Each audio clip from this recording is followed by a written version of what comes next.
সকাল সুপ্রিয় দর্শক, আপনাদের সবাইকে অনেক অনেক শুভেচ্ছা জানিয়ে আমন্ত্রণ জানাচ্ছি স্বাস্থ্য বিষয়ক সরাসরি জিজ্ঞাসা ভিত্তিক আয়োজন লাইভ প্রেসক্রিপশন অনুষ্ঠানে। সৌজন্যে রয়েছে বাংলাদেশ আই হসপিটাল। আপনাদের সাথে আছি আমি ডাক্তার ফাতিহা শাফি, আর থাকছি অনুষ্ঠানের পুরোটা সময় জুড়ে। দর্শক, আজ আমাদের অনুষ্ঠানের বিষয়বস্তু নির্ধারণ করা হয়েছে গ্লুকোমার চিকিৎসা, আর এই বিষয়ে কথা বলার জন্য আমাদের সাথে আছেন বিশেষজ্ঞ একজন চিকিৎসক। আমাদের সাথে অতিথি হিসাবে আজ আছেন অধ্যাপক ডাক্তার সালমা পারভিন, বিভাগীয় প্রধান চক্ষু বিজ্ঞান বিভাগ, গ্রিন লাইফ মেডিকেল কলেজ এবং গ্লুকোমা ও ফ্যাকো বিশেষজ্ঞ, Bangladesh eye hospital, Malibagh limited, Dhaka. গ্লুকোমার সংক্রান্ত যাবতীয় প্রশ্ন ও মতামত জানান আমাদের 0241010469 এই নম্বরে। ম্যাডাম, আপনাকে আমাদের আজকের এই আয়োজনে আমন্ত্রণ জানাচ্ছি। অনেক ধন্যবাদ আপনাকে। আমরা আজকে গ্লুকোমার বিষয় নিয়ে আসলে কথা বলতে যাচ্ছি, যে অনেকেই আসলে কিন্তু জানে না যে গ্লুকোমা, আমরা জানি যে গ্লুকোমা চোখের একটি সমস্যা, কিন্তু গ্লুকোমা আসলে কি সেই বিষয়টি সম্পর্কে অনেকেই অবগত না। অনুষ্ঠানের শুরুতেই আপনি যদি আমাদেরকে এই বিষয়টি সম্পর্কে একটু পরিষ্কার ধারণা দিতেন। ধন্যবাদ আপনাকে। গ্লুকোমা চোখের প্রধান যে নার্ভ বা আমরা স্নায়ুরজ্জু বলি, যেটা চোখকে আমাদের মস্তিষ্কের সাথে কানেক্টেড করে, যোগাযোগ স্থাপন করে, সেই নার্ভের একটা রোগ। এবং এই রোগটি হচ্ছে স্থায়ী একটা রোগ। আপনার যখন গ্লুকোমা, কেউ যদি ডায়াগনোসিস হয় গ্লুকোমা হয়েছে, এটা কিন্তু সারা জীবনের একটা রোগ। কি হয় সেটাতে চোখের ভিতরের প্রেশার যদি তারতম্য হয়, চোখের ভিতরের চাপ, সেই চোখের ভিতরের চাপের তারতম্যের জন্য এই নার্ভটা আস্তে আস্তে করে ক্ষয় হতে থাকে এবং সেটাই গ্লুকোমা। আচ্ছা, আপনি চোখের প্রেশারের একটি কথা বললেন। আমরা যেরকমটা জানি যে আসলে আমাদের ব্লাড প্রেশারের কথা আমরা খুবই শুনে থাকি। চোখের প্রেশার সম্পর্কে আসলে ধারণাটা আসলে অনেকেরই ক্লিয়ার না। চোখের আমাদের রক্তের প্রেশারের মতো কি চোখেরও প্রেশারের কোনো নির্দিষ্ট মাত্রা রয়েছে কিনা? অবশ্যই চোখের প্রেশারের একটা নির্দিষ্ট মাত্রা আছে। আমরা বলি 10 to 20 মিলিমিটার অফ মার্কারি। এখানে ইউনিট আমরা যেরকম ব্লাড প্রেশার দেখি, চোখের প্রেশার মাপারও আমাদের আমরা যারা চক্ষু চিকিৎসক আমরা মেপে থাকি এবং এটা সবসময় করা হয়। এবং এই চোখের pressure 10 to 20 millimetre of mercury যদি 10 থেকে 20-এর উপরে যদি উঠে যায়, তাহলে আমরা বলি যে এই চোখ গ্লুকোমার ঝুঁকির মধ্যে আছে। প্রধানতম ঝুঁকি হচ্ছে চোখের প্রেশার বেড়ে যাওয়া। আচ্ছা, গ্লুকোমার প্রধান ঝুঁকি হচ্ছে চোখের প্রেশার বেড়ে যাওয়া। কি কি কারণে আসলে এই চোখের প্রেশার বেড়ে যেতে পারে? এর পেছনে আসলে কি কি ফ্যাক্টরস কাজ করে? ধন্যবাদ আপনাকে। গ্লুকোমা যে একটা রোগ, এটা আসলে আমরা সরাসরি কোনো কারণ খুঁজে পাই না, তবে আমরা কিছু ঝুঁকির কথা বলতে পারি যে এইসব ঝুঁকি থাকলে গ্লুকোমা রোগ হতে পারে। এক নম্বর, আমি যেটা বললাম, চোখের প্রেশার যদি বেড়ে যায়, এবং এটা বেড়ে যাওয়াটা সাধারণত আমরা গ্লুকোমা যে দুই ভাগে ভাগ করি সাধারণত, যেটা প্রাইমারি গ্লুকোমা আর সেকেন্ডারি গ্লুকোমা। প্রাইমারি গ্লুকোমাতে কোনো কারণ খুঁজে পায় না, কিন্তু এই ঝুঁকিগুলো থাকে। চোখের প্রেশার বেড়ে গেল, এবং কারো যদি বংশগতভাবে তার ভাই বোন বাবা মার গ্লুকোমা থাকে, তার ক্ষেত্রে একটা ঝুঁকি তৈরি হতে পারে যে তার ক্ষেত্রেও তাদের আত্মীয় স্বজনের মধ্যে, বিশেষ করে ফার্স্ট অর্ডার রিলেটিভ যারা, তাদের ভিতরে চোখের প্রেশারটা বেড়ে থাকতে পারে। বয়স একটা ঝুঁকি, যেমন 35 থেকে 40 বছরের পরে গ্লুকোমার ঝুঁকি তৈরি হয়। চোখে যারা অনেক বেশি মাইনাস পাওয়ার ইউজ করে অথবা প্লাস পাওয়ার ইউজ করে, এটা একটা ঝুঁকি। ডায়াবেটিস অবশ্যই একটা ঝুঁকি, এবং ব্লাড প্রেশার, যেটা আপনি বলেন, আমরা যেটা ব্লাড প্রেশার তো সম্পর্কে সবাই জানে, রক্তচাপ, সেটা যদি বেড়ে যায় কারো, সেটা একটা ঝুঁকি। এটা আমি বললাম প্রাইমারি গ্লুকোমার ক্ষেত্রে। তবে সেকেন্ডারি গ্লুকোমা, যেগুলো আমরা সরাসরি কোনো কারণ খুঁজে পাই, সেটার মধ্যে প্রধানতম কারণ আমি বলতে পারি সেটা হচ্ছে চোখে কোনো ধরনের আঘাত। চোখে স্টেরয়েড জাতীয় ওষুধ, ড্রপ অনেক দিন ধরে ব্যবহার করে, বিশেষ করে আমাদের দেশে চোখ চুলকায়, বাচ্চাদের অ্যালার্জি হয়, মনে করলে যে আমি একটা ওষুধ নিয়ে আসি, চোখে দিয়ে দিই। ড্রাই আইয়ের জন্য কিন্তু একটা লং টার্ম স্টেরয়েড ইউজ করতে পারে। ড্রাই আইতে থেকে আমরা আসলে অ্যালার্জির জন্য বেশি করে, চোখ চুলকাচ্ছে, স্টেরয়েড দিলে খুব আরাম বোধ করে রোগী, এবং প্রথমবার হয়তো ডাক্তার তাকে প্রেসক্রিপশন করে, কিন্তু পরবর্তীতে রোগী নিজেই কিনে এনে দেয়। এবং আপনি হয়তো জানেন যে আমাদের দেশে খুব সহজেই আমাদের ফার্মেসি থেকে ওষুধ কিনে নিতে পারে, যেটা খুবই ঝুঁকিপূর্ণ একটা ব্যাপার। এবং আরেকটা জিনিস যেটা আমরা চক্ষু বিশেষজ্ঞ হিসাবে বলবো, চোখের ছানি যদি অনেক দিন চোখে থেকে যায়, অনেক ম্যাচিওর হয়ে গেল, হাইপার ম্যাচিওর হয়ে গেল, সেই সব ছানি কিন্তু চোখের গ্লুকোমার জন্য একটা বড় ঝুঁকি। আচ্ছা, আপনি অনেকগুলো ফ্যাক্টরসের কথা বললেন, তার মধ্যে বয়স একটি ফ্যাক্টরস, সেটিও বিবেচনা করলেন। 35 থেকে 40 একটা ফ্রেমের কথা আপনি বলেছেন। ছোটদের বা বাচ্চাদের কি আসলে গ্লুকোমায় আক্রান্ত হওয়ার সম্ভাবনা আছে কিনা? ধন্যবাদ আপনাকে। এটা অবশ্যই গুরুত্বপূর্ণ একটা প্রশ্ন। কেননা আমরা গ্লকোমাকে বলি একটা বয়সজনিত রোগ, যেমন আমরা ছানিকে বলি বয়সজনিত রোগ। জি।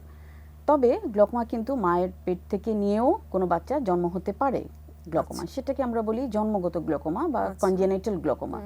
বয়স বৃদ্ধির সাথে সাথে কিছু গ্লকোমা হতে পারে, সেটাও বয়স বৃদ্ধি জনিত যে একটা গ্লকোমা সেটা হতে পারে। তবে বিশেষ করে গ্লকোমাটা কিন্তু একটা বয়সজনিত রোগ।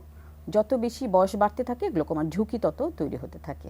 আচ্ছা, আমাদের সামাজিক যোগাযোগ মাধ্যমে আমাদের কয়েকজন দর্শক আসলে অনেক প্রশ্ন করেছেন এই গ্লুকোমা সংক্রান্ত বিষয় নিয়ে। সেগুলো থেকে আসলে কয়েকটা প্রশ্ন আমরা আসলে পিক করেছি। তার মধ্যে একটি প্রশ্ন হচ্ছে আল মামুন আমাদের কাছে জানতে চেয়েছেন, আমার চোখে হালকা ব্যথা, রোদে গেলে বেশি ব্যথা হয়, বেশি আলোতে তাকাতে পারি না, এটি কি গ্লুকোমার দিকে যাচ্ছে কিনা? এটা আপনি যেইগুলো সমস্যার কথা বললেন এগুলো খুব স্বাভাবিক কিছু সমস্যা। তবে এটা কি গ্লকোমার সমস্যা কি না সেটার জন্য আপনাকে অবশ্যই একজন চক্ষু বিশেষজ্ঞের কাছে আসতে হবে। তবে এর সাথে আমি বলে নিতে চাই, আমরা যে প্রাইমারি গ্লকোমা বলি, গ্লকোমা আমি আরেকটু এর সাথে অ্যাড করি। গ্লকোমা আসলে দুই ধরনের। চোখের ভিতর একটা কোণ থাকে আমাদের, জি। আমরা যেটাকে বলি অ্যাঙ্গেল অফ অ্যান্টেরিয়র চেম্বার। সেই চোখের কোণটা বড় হলে এক ধরনের গ্লকোমা, আর যদি ছোট হয়ে যেতে থাকে সেটা এক ধরনের গ্লকোমা। আচ্ছা। তবে স্বাভাবিকভাবে গ্লকোমা কিন্তু চোখের কোণটা বড় থাকে, এবং এই ধরনের গ্লকোমাতে আসলে কোনো ধরনের সিমটম থাকে না, উপসর্গ থাকে না। তো সেই জন্য এখন রোগী বলতে পারেন যে আমি তাহলে কি করে বুঝবো এটা আমার গ্লকোমা কিনা। তো সেটা বুঝতে হলে অবশ্যই আপনাকে বছরে একবার চোখ দেখানো দরকার, এবং আপনার ফ্যামিলির যদি পরিবারের কারো যদি গ্লকোমা থাকে তাহলে আপনি অলরেডি ঝুঁকির মধ্যে চলে গেছেন। তবে অ্যাঙ্গেল ক্লোজার বা ছোট অ্যাঙ্গেল গ্লকোমা যেটা, সেই সব ক্ষেত্রে চোখে ব্যথা হতে পারে। সেটা কিন্তু বেশি আলোতে গেলে ব্যথাটা হবে না, কম আলোতে গেলে ব্যথা হবে। যেরকম সিনেমা হলে যেরকম একটা আবছা আধা আধা আলো একটা অবস্থা থাকে, ওখানে হচ্ছে ন্যারো অ্যাঙ্গেল গ্লকোমা বা ছোট কোণ গ্লকোমার উপসর্গগুলো বেশি থাকে। জি, আমরা উপসর্গগুলো নিয়ে ইন ডিটেইলস আমরা জানতে চাইবো। আমাদের একজন দর্শক অপেক্ষা করছেন ফোনে, আমরা ফোনটি নিয়ে নিচ্ছি। দর্শক আসসালামু আলাইকুম, আপনার নাম বলে সরাসরি প্রশ্নটি করুন। আমার নাম সবুজ, আমার বয়স 35। জি। আপু, আমার সমস্যা হলো চোখে একটু ঝাপসা দেখি। আগে ভালোই দেখছি, ক্লিয়ার দেখতাম, কিন্তু এখন একটু অনেক দূর থেকে দেখলে একটু ভালো দেখা যায়, কিন্তু কাছে গেলে খুবই ঝাপসা দেখা যায়। তো সেই বিষয়ে আপুর কাছে একটু পরামর্শ চাচ্ছিলাম যে কিভাবে কি করলে ইয়ে হবে। জি ম্যাডাম, আপনার কোনো প্রশ্ন আছে দর্শকের কাছে? ধন্যবাদ দর্শক। আপনি বলেছেন আপনি দূরে ভালোই দেখেন, কিন্তু যতই কাছে আনতে থাকেন আপনার দৃষ্টি ঝাপসা হয়ে আছে, ঝাপসা হয়ে আসছে। মানে কাছের জিনিসগুলো আপনি দেখতে পাচ্ছেন না। কাছের কাজগুলো আমরা তো আজকাল অনেক বেশি করি, সারাক্ষণ আমাদের বিভিন্ন Device-এ স্ক্রিনে থাকি। ডিভাইস ইউজ করছি, পড়ছি, বাচ্চাকে পড়াচ্ছি। এবং আমরা যেরকম মাছে ভাতে বাঙালির ব্যাপার আছে, আমরা মাছের কাটা বাঁচতেও। তো এটা আমার মনে হয় আপনার বয়স বলেছেন 35, তো 35 অনওয়ার্ড, 35 বছরের পর থেকে আসলে আমাদের কাছে ঝাপসা দেখার যে একটা উপসর্গ সেটা হতে থাকে। এটা আসলে ভয়ের কিছু নাই। আপনি কাছে দেখার চশমা একজন চক্ষু বিশেষজ্ঞের কাছে গিয়ে আপনি নিয়ে নিলে আপনি ভালোই দেখতে পারবেন। এবং আমি এটাও বলে রাখি যে কাছে দেখার যে পাওয়ার সেটা কিন্তু বয়সের সাথে সাথে চেঞ্জ হতে থাকে। আচ্ছা আচ্ছা, আমরা লক্ষণ বা উপসর্গগুলো নিয়ে আসলে আলোচনা করতে চাচ্ছিলাম যে কি কি লক্ষণ বা উপসর্গ দেখা গেলে একজন রোগী আসলে ধারণা করতে পারে যে সে গ্লুকোমার দিকে যাচ্ছে। ধন্যবাদ। গ্লুকোমার যেটা আসলে সবচেয়ে আমি বলবো যে একটা নেগেটিভ দিক, সেটা হচ্ছে বেশিরভাগ গ্লুকোমাতে কোনো উপসর্গ থাকে না। সেই জন্য আমরা বলি গ্লুকোমাটা আমাদের কাছে অনেক সময় আসে যখন তার গ্লুকোমা অনেক বেশি অ্যাডভান্স হয়ে গেছে, অনেক বেশি গুরুতর অবস্থায় আসে। কেননা সে রোগী বুঝতে পারে না যে আসলে তার গ্লুকোমা হয়েছে। তাহলে আমি আসলে কি করে গ্লুকোমা আর্লি ডায়াগনোসিস করব? কেন আমি যত তাড়াতাড়ি ডায়াগনোসিস করতে পারবো, আমি চিকিৎসা দিতে পারবো, রোগীর স্থায়ী অন্ধত্বের ঝুঁকি থেকে বেরিয়ে আসবে, ভালো থাকবে। তো উপসর্গগুলো আসলে আমরা সেজন্য বলি যে আপনি বছরে বছরে চোখ দেখান। আপনি যদি, আমি যেই ঝুঁকির কথা বললাম, বয়স যদি আপনার বেশি হয়ে থাকে, আপনি যদি বেশি মাইনাস বা প্লাস পাওয়ার ইউজ করে থাকেন, আপনি যদি মনে করেন যে আমার বারবার করে চশমার পাওয়ারটা চেঞ্জ করতে হচ্ছে, এটা অনেক সময় একটা উপসর্গ। তো এগুলোই উপসর্গ। আর হচ্ছে সেটা আমি বললাম যে আসলে উপসর্গ কিন্তু অত বেশি না বলেই আমরা গ্লুকোমা নিয়ে আমরা কিন্তু অনেক কাজ করি, যে রুগীকে বোঝানো যে আপনি বারবার করে আপনার চোখটা দেখান, এবং এই ঝুঁকিগুলো থাকলে অবশ্যই বারবার দেখান। আচ্ছা, এবার ডায়াগনোসিসের দিকে চলে যাব যে আসলে কি কিভাবে আপনারা নিশ্চিত হয়ে থাকেন যে রোগীর গ্লুকোমা হয়েছে। ধন্যবাদ। আমরা দুইভাবে বলি যে আমি রোগীকে দেখার সময় কিছু জিনিস পাবো, পরে আমি ইনভেস্টিগেশন করতে দেব। দেখার সময়ের ক্ষেত্রে যেটা আমি বললাম, প্রধানতম ঝুঁকি যেটা চোখের প্রেশার। আমরা যে রোগী আমার কাছে আসুক না কেন, আমি প্রত্যেককে চোখের প্রেশার দেখব। এটা আমাদের ডাক্তার হিসেবে আমার দায়িত্ব, কেন আমি জানি না যে আসলে কার চোখের প্রেশার বেশি আছে, এবং রোগী আমি যেটা বললাম বেশিরভাগ ক্ষেত্রে উপসর্গহীন থাকে। তাহলে আমি চোখের প্রেশারটা দেখব, এবং আমাদের চোখের ভিতরে যে নার্ভটা আমি বলেছি, যে নার্ভে আসলে ডিজিজটা হয়, অপটিক নার্ভ, যেটা আমাদের চোখের সাথে মস্তিষ্কের যোগাযোগ স্থাপন করে, সেই নার্ভের মাথাটা বা হেড যেটা, সেটা আমরা সরাসরি চোখের ভিতরে দেখতে পারি। আমরা চোখের যেই মনির ভিতরে যে ছিদ্রটা, সেটার ভিতর থেকে চলে গিয়ে আমরা ইনস্ট্রুমেন্টের সাহায্যে দেখতে পারি। গ্লকোমাতে কিছু চেঞ্জ আসে, সেই চেঞ্জটা আমরা বুঝতে পারি যে এই চেঞ্জটা হয়তোবা গ্লকোমার জন্য। তাহলে আমরা যদি যখন দেখি এই জিনিসগুলো, তার চোখের প্রেশার বেশি আছে, তার অপটিক নার্ভ হেডের কাপটা বড় হয়ে যাচ্ছে, সেই রোগীকে আমরা ধরে নেই যে he or she is a glaucoma suspect. আমি তাকে সম্ভাব্য গ্লকোমা রোগী। ফুলে যাওয়ার কোনো সম্ভাবনা থাকে কিনা? আমরা ছবিতে যেরকমটা দেখতে পাচ্ছি না, ফুলেটা সেটাকে বলি আমরা প্যাপিলোডেমা।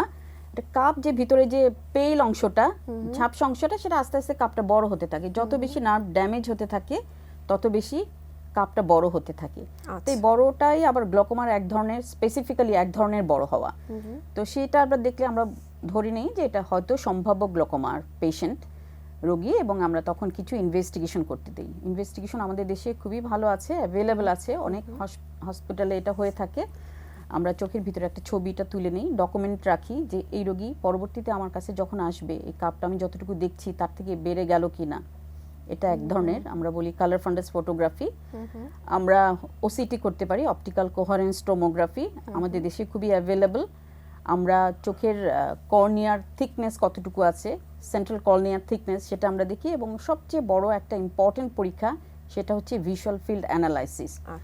গ্লকোমাতে যেটা হয়, সরাসরি কিন্তু দৃষ্টিটা চলে যায় না। দৃষ্টি যেটা চলে যায়, আমি বলেছি যে ওভার দ্য টাইম, সময়ের সাথে সাথে দৃষ্টি চলে যায়, কিন্তু সেটা দৃষ্টির পরিধি চারদিক থেকে চলে যায়। সেজন্য গ্লকোমা রোগী আসলে উপসর্গ প্রথমে বুঝতে পারে না, তার দৃষ্টি চলে যাচ্ছে, আমি যতটুকু আমার পরিধি আছে, পরিধিটা আস্তে আস্তে কমে যায়। এই পরিধি মাপার জন্য ভিজুয়াল ফিল্ড অ্যানালাইসিস খুবই গুরুত্বপূর্ণ একটা পরীক্ষা, এটা করতে হয়।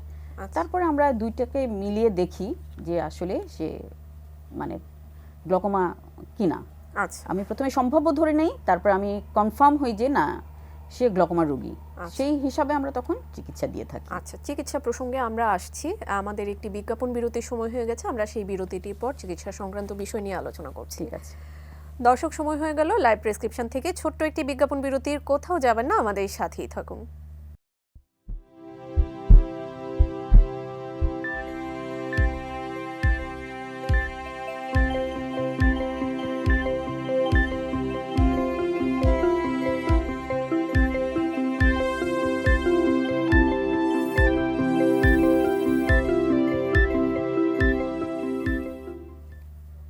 বিজ্ঞাপন বিরতির পর আবারও আমন্ত্রণ লাইভ প্রেসক্রিপশন অনুষ্ঠানে। সৌজন্যে রয়েছে বাংলাদেশ আই হসপিটাল। আমরা কথা বলছিলাম গ্লুকোমার চিকিৎসা নিয়ে, সাথে আছেন বিশেষজ্ঞ একজন চিকিৎসক। ম্যাডাম, বিজ্ঞাপন বিরতিতে যাবার আগে বলছিলাম যে আসলে চিকিৎসা কি কি দিয়ে থাকেন, সেই বিষয়গুলো নিয়ে আলোচনা করতে যাচ্ছি। জানতে চাইবো যে কি কি চিকিৎসা পদ্ধতি আছে, আপনারা কি দিয়ে থাকেন, এবং এই চিকিৎসাগুলো বাংলাদেশে অ্যাভেলেবল কিনা। ধন্যবাদ।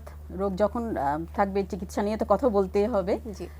চিকিৎসা, গ্লকোমার খুব ভালো চিকিৎসা আছে আমাদের দেশে, এবং সবই অ্যাভেলেবল। 3 ধরনের চিকিৎসা আমরা করে থাকি।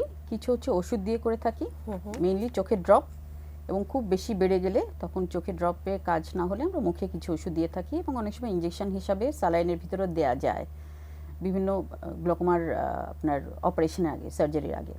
আরেকটা হচ্ছে লেজার চিকিৎসা।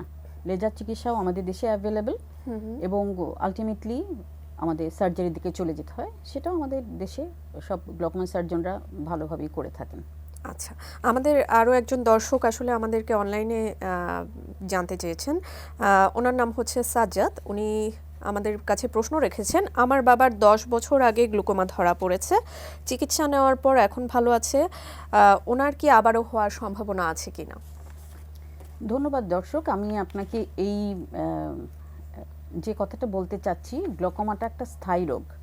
কেউ কিন্তু বলতে পারে না যে আমার গ্লকোমা ভালো হয়ে গেছে, এটা বলার কিন্তু কোনো সুযোগ নাই। বিশেষ করে প্রাইমারি গ্লকোমার ক্ষেত্রে। যেমন কেউ রোগী বলতে পারে না যে আমার ডায়াবেটিস ভালো হয়ে গেছে, ডায়াবেটিস নিয়ন্ত্রণে আছে, সেরকমভাবে আমরা গ্লকোমার ক্ষেত্রে বলে থাকি যে চোখের প্রেশার নিয়ন্ত্রণে আছে। চোখের প্রেশারটা আমি যেটা বলেছি একটা রেঞ্জ থাকে 10 থেকে 20 মিলিমিটার অফ মার্কারির ভিতরে, এবং আমরা যেটা রোগীর ক্ষেত্রে দেখে থাকি যে কোন প্রেশারে তার গ্লকোমাটা আর প্রোগ্রেস করছে না, নার্ভটা আমার রোগীর ড্যামেজ হচ্ছে না, আমরা ওই প্রেশারটাতে রোগীর চোখটাকে ধরে রাখি। সেই ক্ষেত্রে রোগী আর স্থায়ী অন্ধত্বের দিকে যাবে না। আপনার বাবার ক্ষেত্রে আমি বলতে পারি হয়তো সে ভালো চিকিৎসার ভিতরে আছে, তবে গ্লকোমার পেশেন্টের ক্ষেত্রে রেগুলার ফলো আপটা কিন্তু পার্ট অফ ট্রিটমেন্ট। আচ্ছা, উনি ভালো আছেন কি নাই উনি কিন্তু অনেক সময় বুঝতে পারবেন না, যেহেতু উপসর্গবিহীন। ওনার চোখের পরিধি কমে আসছে কিনা উনি সেটা বুঝতে পারবেন না, যখন না খুব বেশি অনেক বেশি কমে আসবে তার আগে রোগী বুঝবেন না। সুতরাং ওনাকে কিন্তু 6 মাসে হোক 1 বছরে হোক রেগুলার ফলো আপে থাকতে হবে। সেই ক্ষেত্রে চক্ষু বিশেষজ্ঞই বলে দিবেন যে ওনার রোগটা নিয়ন্ত্রণে আছে কিনা। জি, আমাদের একজন দর্শক অপেক্ষা করছেন ফোনে, আমরা ফোনটি নিয়ে নিচ্ছি। দর্শক আসসালামু আলাইকুম, আপনার নাম বলে সরাসরি প্রশ্নটি করুন।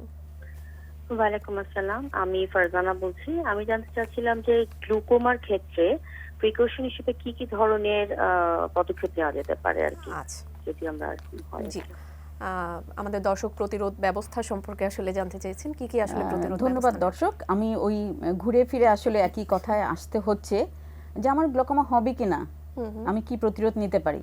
প্রাইমারি গ্লকোমার ক্ষেত্রে একরকম যে আপনার ঝুঁকিগুলো আছে কিনা, আপনার পরিবারে কারো আছে কিনা, আপনার ডায়াবেটিস আছে কিনা, আপনি বেশি পাওয়ারের চশমা মাইনাস অথবা প্লাস পড়ছেন কিনা, সেই সব রোগী একটা নির্ধারিত সময় পর পর চোখের ডাক্তারের কাছে যাবে এবং সে দেখে নেবে যে আমার গ্লকোমা হলো কিনা। যেহেতু আমার এই ঝুঁকিগুলো আছে, আমার ফ্যামিলিতে আছে, আমার বয়স হয়ে গেছে, আমার ডায়াবেটিস আছে, অনিয়ন্ত্রিত ডায়াবেটিস, তো সেটা তো সে অলরেডি একটা ঝুঁকির মধ্যে আছে। সেই ক্ষেত্রে সে দেখে নেবে যে আমার গ্লকোমা হয়েছে কিনা, বা না হলে আমি শুনে আসলাম, বা আমার বছরে একবার করে দেখাতে হবে। এটা গ্লকোমার প্রতিরোধে সবচেয়ে ইম্পর্টেন্ট একটা ব্যাপার, যে আমাকে রেগুলার চোখের বিশেষজ্ঞের কাছে আমাকে চোখ দেখাতে হবে, সেটা একটা। আর বাচ্চাদের ক্ষেত্রে বা অন্যান্য ক্ষেত্রে আমি যেটা বলবো, যেটা সেকেন্ডারি গ্লকোমার ক্ষেত্রে যেগুলোতে আমরা সহজে কারণগুলো খুঁজে পাই, ছানি হলে সময় মতো অপারেশন করে নিতে হবে, যাতে ছানিজনিত চোখের প্রেশার না বেড়ে যায়, নাম্বার 1। নাম্বার 2 হচ্ছে বাচ্চাদের ক্ষেত্রে বা বড়দের ক্ষেত্রে, তরুণদের ক্ষেত্রে বিশেষ করে যারা প্রন টু অ্যাক্সিডেন্ট, যাদের খুব বিভিন্ন রকমের দুর্ঘটনা ঘটার সম্ভাবনা থাকে, দুর্ঘটনা ঘটলে তাকে অবশ্যই চিকিৎসা তো নিতেই হবে, সাথে সাথে চোখের আশেপাশে যদি এ ধরনের কিছু হয়ে থাকে, খেলতে গিয়ে বাচ্চা একজনকে আরেকজনকে ঘুষি দিয়ে দিল, একটা বল লেগে গেল, আমাদের ক্রিকেট বল লেগে গেল, বা এখন ব্যাডমিন্টনের সিজন শুরু হবে, ব্যাডমিন্টনের কর্ক লেগে গেল, সেই সব ক্ষেত্রে অবশ্যই দুর্ঘটনাজনিত চোখের চিকিৎসাটা সঠিকভাবে করতে হবে। আর হচ্ছে স্টেরয়েড জাতীয় ওষুধ অবশ্যই চক্ষু বিশেষজ্ঞের পরামর্শ ছাড়া দেয়া যাবে না। আচ্ছা, যেরকমটা বলছিলেন আপনি, ছানিকে আসলে অবহেলা করা যাবে না। ছানি থেকে যেমন আমরা যেরকমটা জানি যে অন্ধত্বের দিকে চলে যায়, গ্লুকোমা থেকেও কি অন্ধত্বের দিকে যাওয়ার কোনো পসিবিলিটি আছে? এটা হলো সবচেয়ে বেশি গ্লকোমা নিয়ে আমরা যারা কাজ করি, এবং সারা বিশ্বে কিন্তু 80 মিলিয়ন লোক গ্লকোমাতে আক্রান্ত, এবং এটা 2040-এর দিকে এটা 110 মিলিয়ন হয়ে যাবে। এবং এই ধরনের রোগীরা যারা গ্লকোমা আক্রান্ত, তারা যদি নিয়মিত চিকিৎসা না দেওয়া হয় তাদেরকে, বা তারা যদি না আসে চিকিৎসার জন্য, তো সেগুলো একটা স্থায়ী অন্ধত্ব। ছানি কিন্তু স্থায়ী অন্ধত্ব না, এটা রিভার্সিবল। মানে আমার যদি ছানি পড়ে, ছানি চিকিৎসা করলে রোগী ভালো দেখবে, কিন্তু গ্লকোমার কারণে যদি অন্ধ হয়ে যায় সেটা কিন্তু স্থায়ী অন্ধত্ব। এবং গ্লকোমা হচ্ছে সারা পৃথিবীব্যাপী দ্বিতীয় সর্বোচ্চ কারণ স্থায়ী অন্ধত্বের। গ্লকোমা অন্ধত্ব কিন্তু আর ভালো হবে না। সেই জন্য আমরা গ্লকোমার প্রতিরোধ নিয়ে বা রেগুলার চোখের চেকআপ নিয়ে আমরা কথা বলি। আচ্ছা ম্যাডাম, একটু ছোট্ট করে জানতে চাইবো, আমরা অনুষ্ঠানের একদম শেষ পর্যায়ে চলে এসেছি, জানতে চাইবো যে এই যে আপনারা কি কোনো এই ব্যাপারে কোনো পদক্ষেপ বা কোনো রিসার্চ করেছেন কিনা? ধন্যবাদ। আমাদের বাংলাদেশ গ্লকোমা সোসাইটি, আপনি হয়তো জানেন, খুব পুরানো একটা চক্ষু বিশেষজ্ঞদের একটা সোসাইটি। আমরা গ্লকোমা সোসাইটির ব্যানারে গ্লকোমা প্রতিরোধ এবং রোগীদেরকে অ্যাওয়ারনেস ডেভেলপ করার জন্য আমরা অনেক কাজ করে থাকি। আমাদের ভেরি রিসেন্টলি গত বছরে এটা আমাদের মানে সবার কাছে ডিসেমিনেট হলো, যে একটা সারা বাংলাদেশ ব্যাপী একটা সার্ভে হয়েছে যে আমাদের দেশে আসলে কত পরিমাণে গ্লকোমা রোগী আছে। দেখা গেলো আমাদের গ্লকোমা রোগী আছে 3.1%, এবং সম্ভাব্য গ্লকোমা হচ্ছে গ্লকোমা সাসপেক্ট যেটা আমরা বলি সেটা হচ্ছে 10%। তার মানে 100 জন রোগী যদি আমি পরীক্ষা করি তাদের মধ্যে কমপক্ষে 3 জন রোগীর কিন্তু গ্লকোমা পাওয়া যাবে। এবং এটা আমাদের যে সার্ভেটা এটা সারা বাংলাদেশ ব্যাপী হয়েছে এবং এটা ব্রিটিশ মেডিকেল জার্নালে কিন্তু এটা এসছে রিসার্চ পেপার হিসাবে। জি, অসংখ্য ধন্যবাদ আপনাকে আপনার অত্যন্ত সুন্দর উপস্থাপনার জন্য, আপনার অত্যন্ত মূল্যবান সময়ের জন্য। আপনাকে অনেক ধন্যবাদ এবং এটি নিউজকে আমার পক্ষ থেকে, বাংলাদেশ আইয়ের পক্ষ থেকে অনেক ধন্যবাদ। জি, দর্শক আপনাদেরও অসংখ্য ধন্যবাদ আমাদের সাথে এই সময় যুক্ত থাকার জন্য। আমি জানি এই অনুষ্ঠানের মাধ্যমে গ্লুকোমার চিকিৎসা সংক্রান্ত এবং গ্লুকোমা সম্পর্কে অনেক প্রশ্ন আপনারা জানতে পেরেছেন, আর আপনারা জানলেই আমরা অনুষ্ঠানের যথার্থতা খুঁজে পাবো। পরবর্তী পর্ব দেখার আমন্ত্রণ জানিয়ে আজকের মতো এখানেই শেষ করছি। সবাই ভালো থাকবেন, সুস্থ থাকবেন আর এটিএন নিউজের সাথেই থাকবেন। Supported by Bangladesh Eye Hospital.